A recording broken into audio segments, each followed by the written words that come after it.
Hi, this is Dr. Usha Nandini.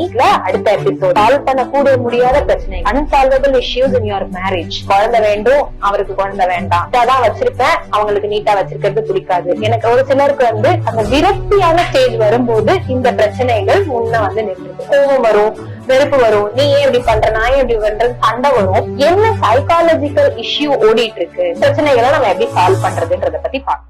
Hi, this is Dr. Usha Nandini, consultant psychiatrist, Atma Mind Care Center, Kumbakonam branch.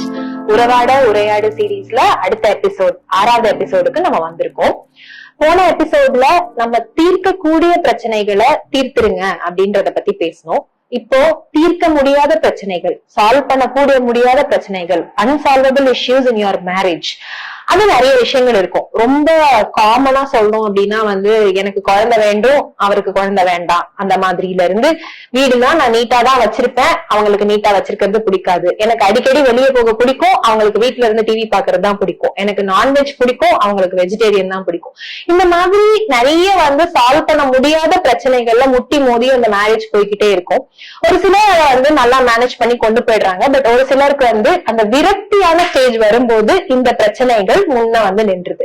அப்ப இந்த பிரச்சனைகளை நம்ம எப்படி solve பண்றதுன்றத பத்தி பார்க்கணும். முக்கியமா இந்த பிரச்சனைகளுக்கு பின்னாடி என்ன சைக்காலஜிக்கல் இஷ்யூ ஓடிட்டு இருக்கு.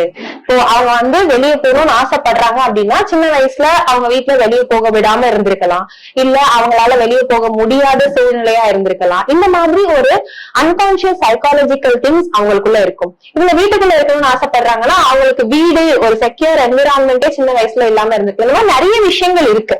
சோ அந்த அண்டர்லைன் கான்செப்ட் என்னன்னு அவங்க கிட்ட உட்கார வச்சு, உங்க பார்ட்னர் உட்கார வச்சு என்னன்னு பேசணும். ஒண்ணு. ரெண்டாவது, அந்த அன்சால்வபிள் ப்ராப்ளம ஒரு ஃப்ரெண்டா உட்கார்ந்து நம்ம அதை பத்தி கேட்கலாம். ரைட்டா? ஒரு ஹஸ்பண்டாவோ ஒரு ஒய்ஃபாவோ ஒரு பார்ட்னராவோ உட்கார்ந்து கேட்கும் போது அதை பத்தி கோபம் வரும், வெறுப்பு வரும், நீ ஏன் இப்படி பண்ற, நான் ஏன் இப்படி பண்றேன்னு சண்டை வரும். அதுக்கு பதிலா ஒரு ஃப்ரெண்டு கிட்ட நம்ம அவங்களோட பிரச்சனைகளை பேச சொல்லி கேட்போம் இல்லையா, அது மாதிரி கொஞ்சம் பேச சொல்லி கேட்கலாம். அந்த நேரம் அவங்களுக்கு கொஞ்சம் ஆறுதல் கொடுக்கலாம். நம்மளால அந்த இதை அக்செப்ட் பண்ணிக்க முடியாட்டினாலும் அந்த ஆறுதல் கொடுக்கும் போது அந்த ரிலேஷன்ஷிப் இன்னும் கொஞ்சம் இன்னும் கொஞ்சம் நல்லா இம்ப்ரூவ் ஆகும்.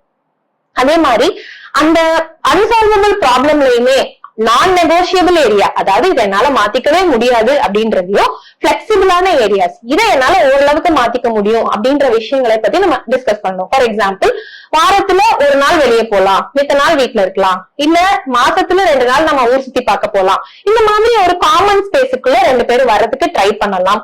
அப்படி வர முடியலனாலும் எந்த இடத்துல எல்லாம் நம்மளால பிளெக்சிபிளா ஒத்து போக முடியும் அப்படின்றதையாவது நம்ம பேசணும். இப்படி பேசும்போது அது ஒரு ஆர்குமெண்டா மாறுறதுக்கு முன்னாடியே கொஞ்சம் நம்ம அந்த இடத்துல இருந்து விலகி போயிடணும். சோ ஆர்குமெண்டா மாற மாதிரி தெரிஞ்சதுன்னா நம்ம டைம் ஆஃப் எடுத்துக்கணும். இதெல்லாம் நம்ம முன்னாடியே டிஸ்கஸ் பண்ண விஷயங்கள் தான்.